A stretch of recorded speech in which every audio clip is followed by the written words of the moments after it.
qama Rasulullah sallallahu alaihi wasallam alal minbar. Maka Nabi sallallahu alaihi wasallam berdiri di atas mimbar, beliau berkhutbah. Fadzakara dzalika, maka beliau sebutkan semuanya tadi itu. Surah An-Nur ayat 11 sampai ayat 12. Wa talal Quran, beliau bacakan Al-Quran tersebut, yang bahwasanya membenarkan bahwasanya penuduhan itu tidak benar kepada Sayyidah Aisyah. Falamma nadzala, tatkala Nabi turun daripada mimbarnya, lepas daripada berkhutbah, lepas daripada menerangkan dan membaca Al-Quran tersebut, amara bi rajulaini wa imra'atin, Nabi suruh dua orang laki-laki yang membawa fitnah tersebut dengan satu perempuan, 3 orang, 2 laki-laki, 1 perempuan yang membawa sumber berita tidak benar, yang menuduh Sayyidah Aisyah untuk berzina. La haula wala quwata. Ditangkap oleh Nabi, disuruh oleh Nabi untuk 2 orang tersebut, 1 perempuan tersebut.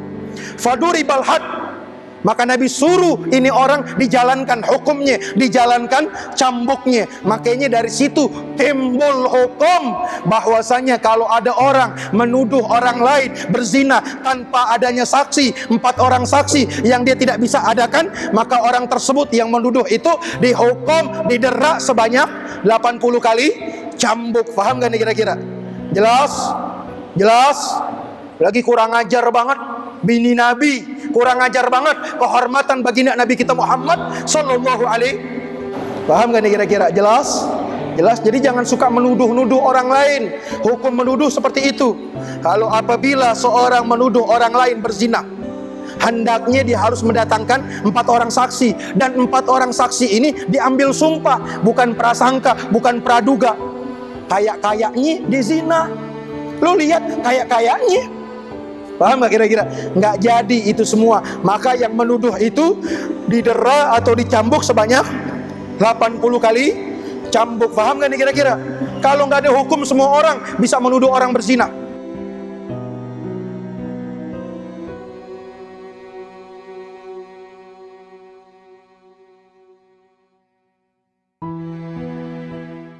Bismillahirrahmanirrahim. Babu haddil qazfi, bab tentang hukuman orang yang menuduh. Yang dimaksud menuduh di sini adalah seorang menuduh seseorang berzina. Kalau ada orang, barang siapa yang menuduh orang lain berzina, dia harus mengadakan 4 orang saksi. Kalau nggak ada 4 orang saksi, maka orang yang menuduh orang berzina ini didera atau dicambuk sebanyak 80 kali cambuk. Artinya jangan sekali-sekali kita menuduh orang berbuat zina. Apalagi maaf, orang kalau udah kesel sama orang lain, orang kalau udah benci sama orang lain, orang kalau udah hasad sama orang lain, maaf, udah pasti dia melakukan segala cara untuk menjatuhkan orang lain. Bisa jadi fitnah, bisa jadi menuduh, wal'iyadhu billah. Apalagi zaman sekarang, orang-orang besar lebih banyak difitnah. Dengan apa? Tadi itu perempuan, dekat dengan perempuan, perselingkuhan, perzinahan, la haula wala quwata, untuk menghancurkan daripada orang tersebut, untuk menghancurkan fadilah, keutamaan, popularitas kepada orang lain. Itu tujuannya. Tuduh sono, tuduh sini, fitnah sono, fitnah sini, dengan fitnah yang keji, wal iyadhu billah. Makanya zaman sekarang gampang banget seseorang menghancurkan seseorang. Satu, dituduh aja udah. Yang kedua, bikin fitnah seolah-olah tuduhan itu benar adanya. La haula wala quwata. Paham gak nih kira-kira? Jelas?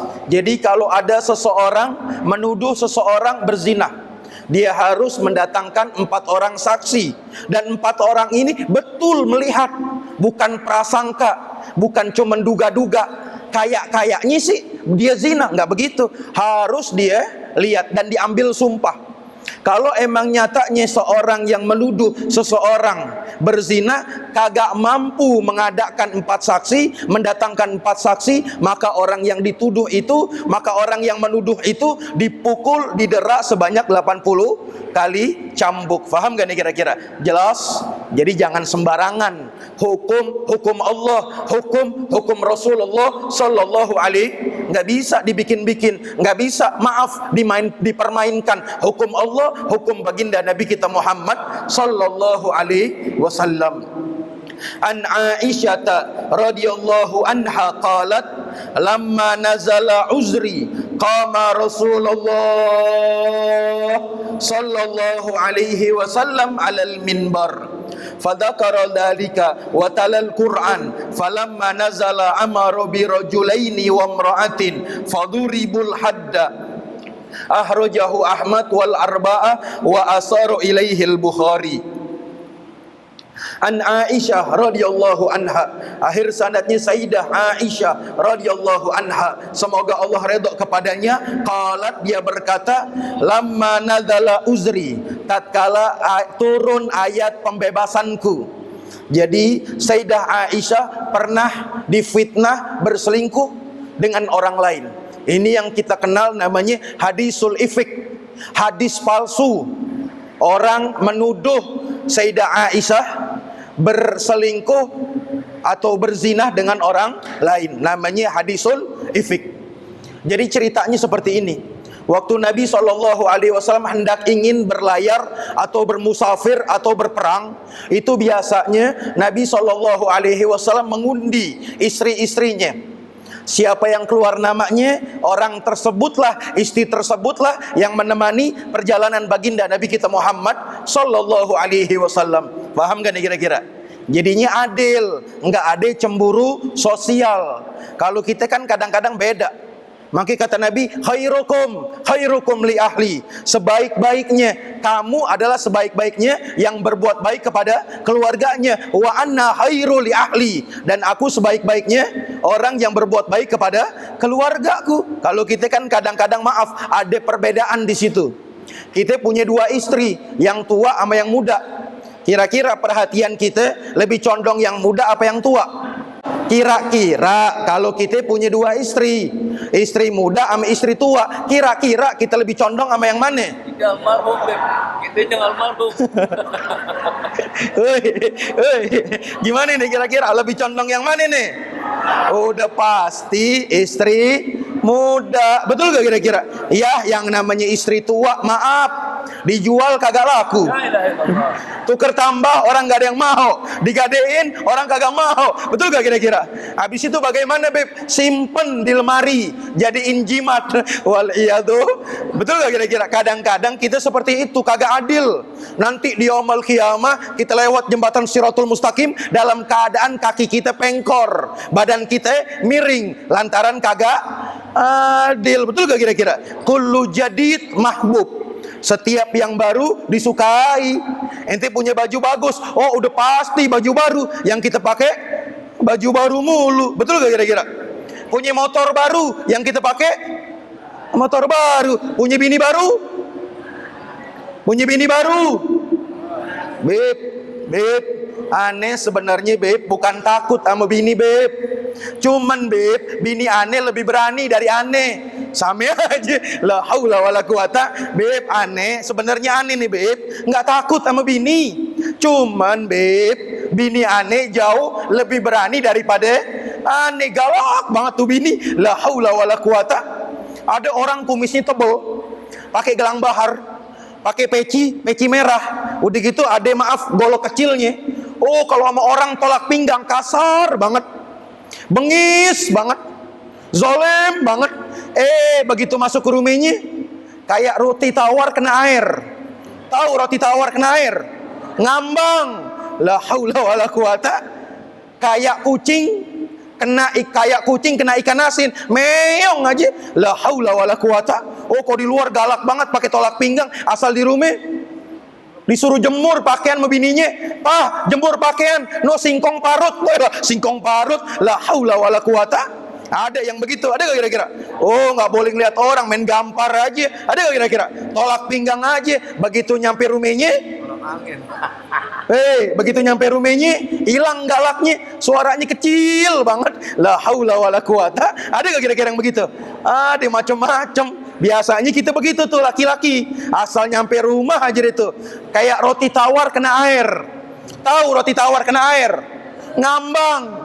Kalau roti tawar kena air teh enak, betul gak kira-kira? Pagi-pagi makan roti tawar, celupin air teh, enak gak kira-kira? Celupin kopi susu, enak gak kira-kira? Tapi kalau air putih, ya. Bayangin roti tawar, ente celup air putih, ngambang. La haula wala quwata. Paham gak maksudnya? Jelas? Jadi, waktu zaman dahulu, Nabi SAW orangnya adil, jujur, bijaksana. Gak kayak kita. Asal yang baru aja beda deh. Betul gak kira-kira? Seminggu ada 7 hari. Kalau sama istri yang baru, istri muda kira-kira berapa hari? 5. Yang jawab aki-aki 5 beb. La haula wala quwata. Kayak kuat aja. La haula wala quwata. Umur 70. Maaf, bini mudanya 20. Udah gitu setiap malam Jumat, ini bini muda ngajakin bunuh Yahudi. Minggu pertama berhasil, minggu kedua berhasil, minggu ketiga namanya bini muda umur 20. Kita bunuh Yahudi yuk. Ayang beb, kita bunuh Yahudi yuk. Nih babe, nih orang suami umur 80, 70, dibilang begini, Yahudi udah pada mati. Udah nggak ada Yahudi lagi, udah sering dibunuhin. La haula wala quwata. Kadang-kadang kan kita begitu. Dari hari aja beda. Udah gitu dari harta beda, dari perhatian beda, pedulinya beda, apalagi cinta. Cinta itu nggak bisa dibagi. Waktu bisa dibagi, harta bisa dibagi, tapi belum tentu kita adil. Apalagi cinta. La haula wala quwata. Kalau Nabi orangnya bijaksana, adil, jujur.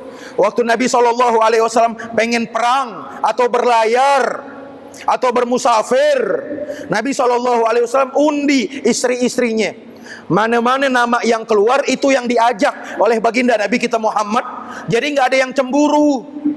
Jadi nggak ada yang hasad satu sama lain. Habis itu diundi untuk menemani baginda Nabi kita Muhammad Sallallahu Alaihi Wasallam. Karena Nabi kalau perang berbulan-bulan, bukan sehari 2 hari, keluar lama berbulan-bulan. Makanya Nabi undi siapa di antara istri-istri beliau yang keluar namanya, yang itu berhak untuk menemani baginda Nabi kita Muhammad. Nyatanya yang keluar nama Sayyidah Aisyah radhiyallahu anha. Berarti yang menemani perjalanan baginda Nabi kita Muhammad adalah Sayyidah Aisyah. Waktu di perjalanan hendak habis berperang, Nabi SAW istirahat. Rupa-rupanya saking capeknya perjalanan, tanpa disadari oleh Sayyidah Aisyah, kalungnya Sayyidah Aisyah copot. Habis itu berantakan, bercerai-berai. Nah, Sayyidah Aisyah keluar di waktu malam daripada gobilah tersebut. Ini ada gobilah, atau ada kafilah, perkemahan. Salah satunya kemah Sayyidah Aisyah radhiyallahu anha wa ardha. Lalu beliau keluar di waktu malam. Yang pertama hendak maaf, ingin buang air besar. Yang kedua sambil pengen cari karungnya yang jatuh berceceran. Tanpa disangka jauh Sayyidah Aisyah jalan. Kafilah tersebut diperintahkan oleh baginda Nabi kita Muhammad untuk melakukan perjalanan, untuk meneruskan perjalanan. Tanpa disadari Sayyidah Aisyah belum kembali daripada buang hajatnya. Paham gak nih kira-kira? Jelas gak? Jalan deh tuh sahabat-sahabat baginda Nabi kita Muhammad Sallallahu Alaihi Wasallam di waktu malam hari, di tengah malam. Sesampainya Sayyidah Aisyah buang air besar, nyatanya dia udah gak temuin tuh kafilah-kafilahnya, perkemahannya, sahabat baginda Nabi kita Muhammad. Sedangkan Nabi lagi di ujung memimpin jalan perang. Nyatanya Sayyidah Aisyah ketinggalan. Habis dari situ dia nungguin, barangkali ada sahabat yang dari belakang melewati arah tersebut. Tiba-tiba datang yang bernama sahabat Nabi yang bernama Sofwan ibn Muttallah dengan kudanya. Melihat Sayyidah Aisyah malu, ditutupin wajahnya dengan kerudungnya supaya Sofwan ini tidak bisa memandang wajah Sayyidah Aisyah. Ditutupi karena malu. Tuh, perempuan dulu begitu, malu. Kalau perempuan sekarang Malu-maluin. Betul gak kira-kira? Artinya ditutupin sama Sayyidah Aisyah, malu supaya wajahnya tidak kelihatan sama Sofwan ibn Muthallah. Habis itu Sofwan ini menawarkan Sayyidah Aisyah untuk ikut dengan kudanya supaya sampai di kota Madinah berjumpa dengan baginda Nabi kita Muhammad. Nyatanya begitu sampai, Sayyidah Aisyah belum sampai di kota Madinah. Dari situ tuh maaf, mulai syaitan tuh berbisik-bisik. Nyampelah kepada kepala munafik yang bernama Abdullah ibn Ubay. Oh, diceritain kemana-mana itu. Abdullah ibn Ubay diceritain kemana-mana. Dibuat suatu kota Madinah bahwasanya Aisyah selingkuh, Aisyah selingkuh, Aisyah selingkuh. Ya Allah, ada main sama sahabat Nabi yang lain. La haula wala quwata. Berita ini sampai ke telinga baginda Nabi kita Muhammad. Nabi marah, Nabi gelisah, Nabi galau. Beb, Nabi bisa galau. Nabi manusia, tapi bukan kayak manusia. Bashar la kal bashar. Makanya kata Nabi, al-ain tadma wal ghalab yahsya. Mata itu ada haknya ngeluarin air mata, netesin air mata. Wal ghalab yahsya. Dan kadang-kadang hati kita kadang takut, kadang senang, kadang gembira, kadang sedih, kadang nangis, kadang bahagia. Wajar, manusia. Betul gak kira-kira? Betul gak kira-kira? Ente pernah nangis gak? Pernah nangis gak? Pernah nangis gak? Urusan apa? Dunia. Urusan apa? Nangis urusan apa? Urusan duit, urusan dunia, urusan pangkat. Betul gak kira-kira?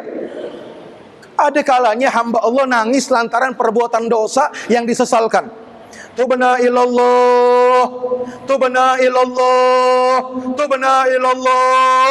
Tanpa disadari dosa yang dikerjakan mengalahkan daripada air matanya. Habis itu meneteskan air matanya. Dia menyesal lantaran dosa-dosa yang dahulu dia kerjakan. Al-ain tadma.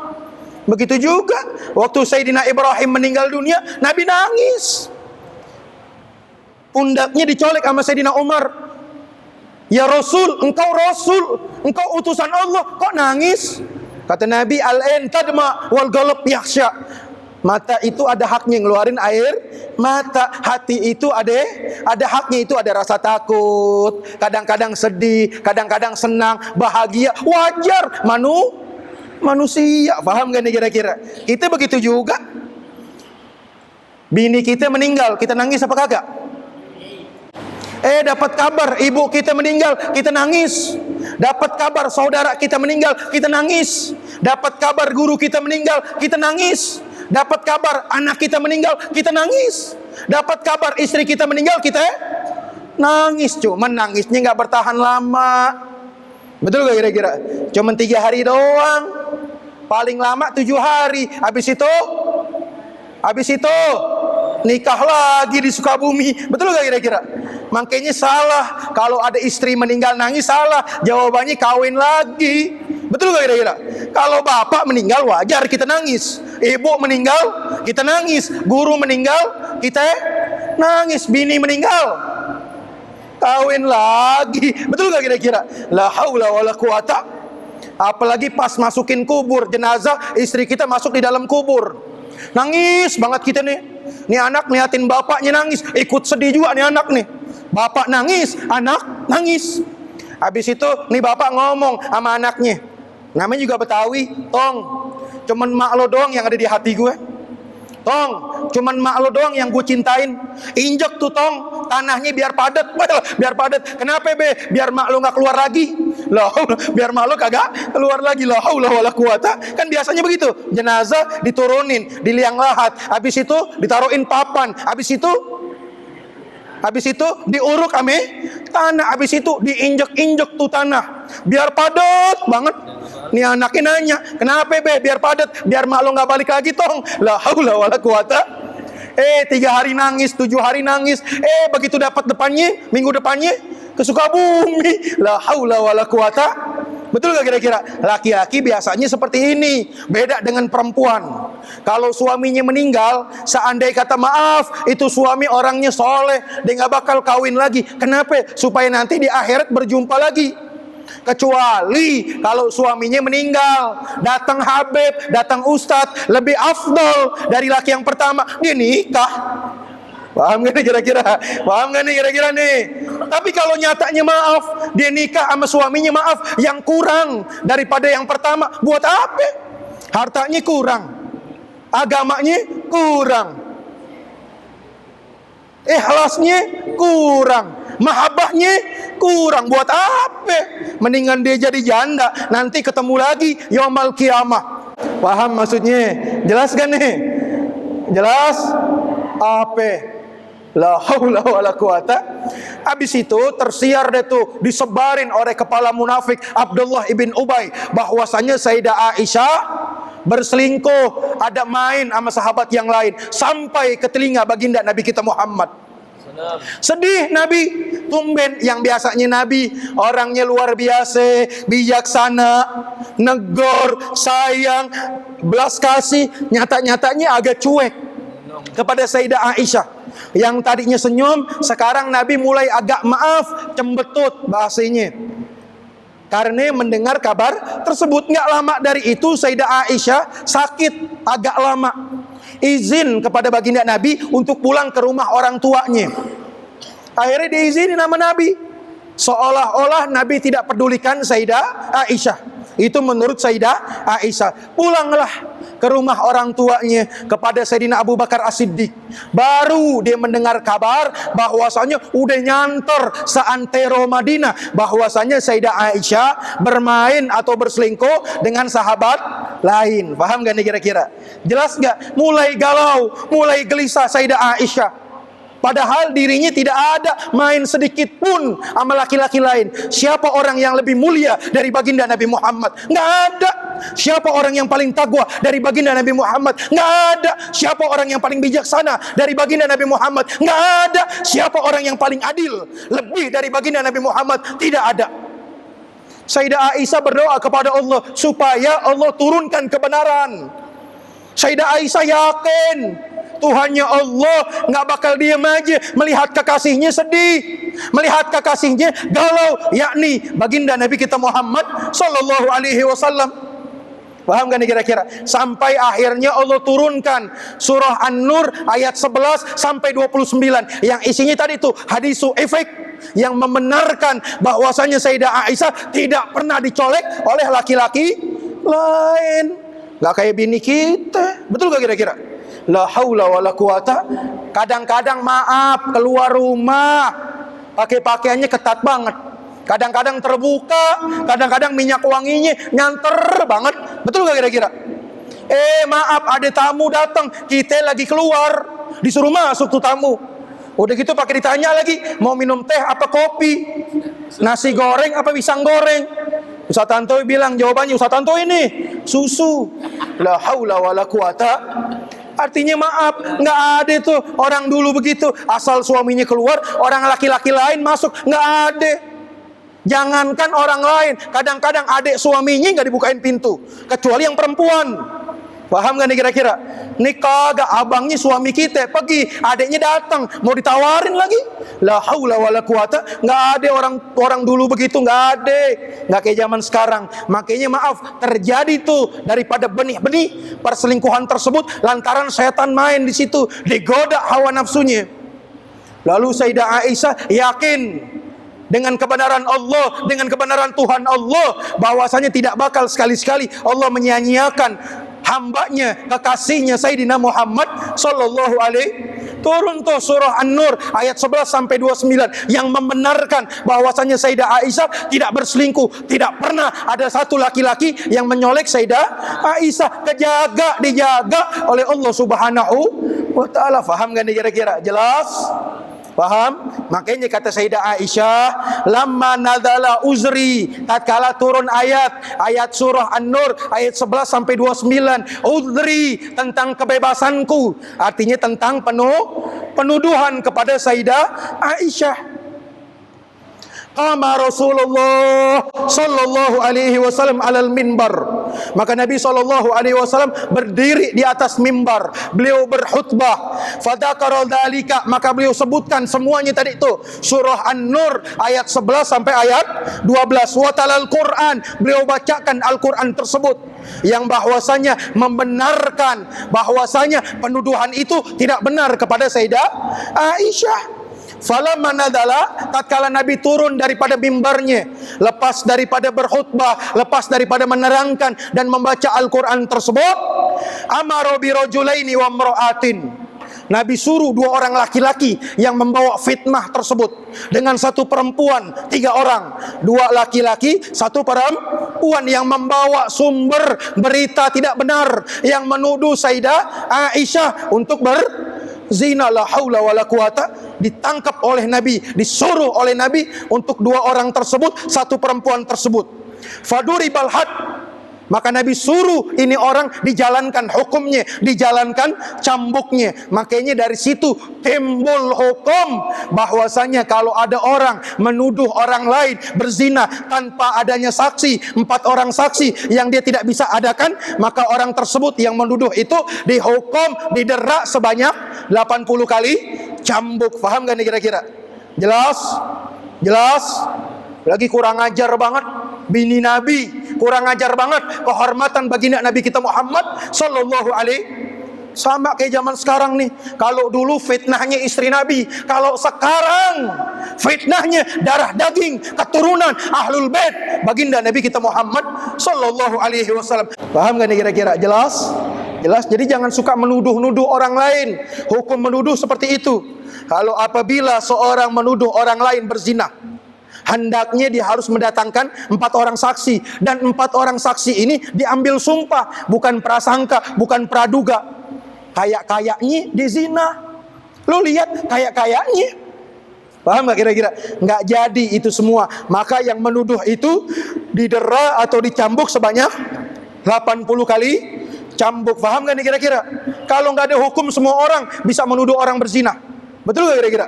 La haula wala quwata, nuduh A, B, C, D, E sampai Z lagi. Semuanya bakalan dituduh berzina kalau kagak ada hukum. Faham? Ada hukum aja orang masih berani, apalagi nggak ada hukum. Itu maksudnya.